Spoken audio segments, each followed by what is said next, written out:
Dahil naman po sa nararanasang pag-ulan, kaya't wala gaanong namasyal dyan sa Quezon City Circle. Tuwing Pasko kasi, karaniwan itong pinupuntahan para ipagdiwang ang Christmas.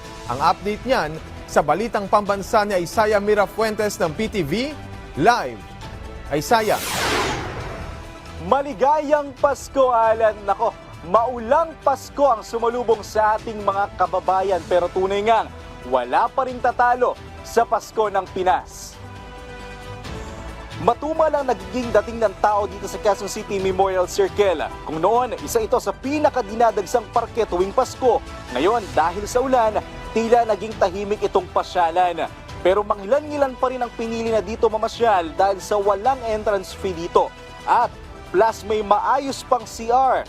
Kung sakaling bubuhos naman ng malakas na ulan, mayroong mga lugar na pwedeng maging silungan. May mga nakita pa nga tayo kaninang pamilya na nagbao ng kanilang mga pagkain hanggang hapunan.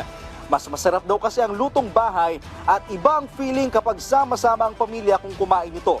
May mga bukas ring mabibilhan na mga pagkain, pero dahil sa maulan, may ilang hindi na nagbukas. Karamihan sa mga mabibili rito sa QMC ay ang pizza, siomai, chichirya, sandwich at marami pang iba.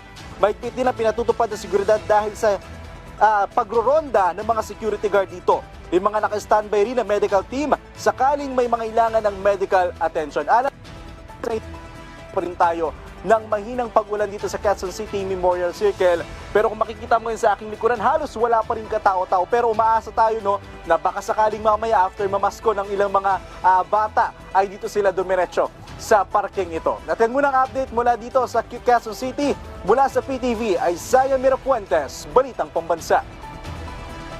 Maligayang Pasko at maraming salamat, Isaiah Mirafuentes.